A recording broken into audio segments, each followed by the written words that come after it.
আমরা এই মুহূর্তে আছি পূর্ব বর্ধমানের আতারের রামপুর গুপ্তপাড়া পুজো কমিটি। উৎসবের সঙ্গে যে নামটি জড়িয়ে আছে সেটি হলো রামপুর গুপ্তপাড়া পুজো কমিটি।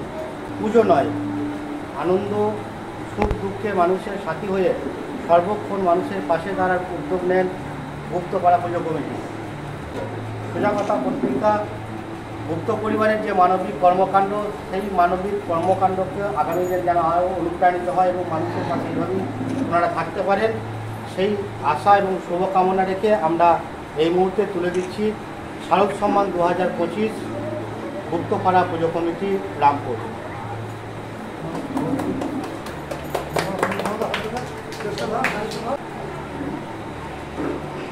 পারেন উৎসবে আনন্দে উপহারে সবাই যেন এইভাবে সুখে শান্তি নিয়ে এলাকার মানুষের পাশে থাকতে পারেন, সেই কামনা করে মায়ের কাছে তাদের স্বীকৃতি কামনা করে এই মন্ত্রীটি গুপ্ত পরিবারের সদস্যদের হাতে তুলে দিলাম। আমাদের তরফ থেকে আমি গ্রামবাসী গুপ্তপাড়া বললে আমাদের ভুল হবে, আমি আমার গ্রামবাসীর পক্ষ থেকে এই সোজাকথা পত্রিকা সকলকে আমার শুভেচ্ছা জানাচ্ছি এবং তাদের উন্নতি হোক, তাদের আরোই হোক, এই কামনা আমি সকলের কাছে করছি এবং ঠাকুর যেন সবাইকে ভালো রাখে, সুস্থ রাখে, সকলের মঙ্গল করে, এইটুকু চাইছি। খুব ভালো লাগছে আমার এবং ভাষা বলে প্রকাশ করার মধ্যে আমার নেই। খুব সুন্দর জিনিসটাকে আমাদেরকে শুরু করা হয়েছে।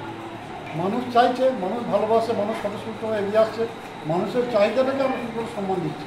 মানুষ যে আমাদের কাছে আসছে, মিশতে চাইছে, এইটি আমাদের বিরাট পাপ। তাদেরকে একসাথে নিয়ে মানুষটাকে ভাগ করে নিয়ে চলার জন্য আমরা এগিয়ে আসছি।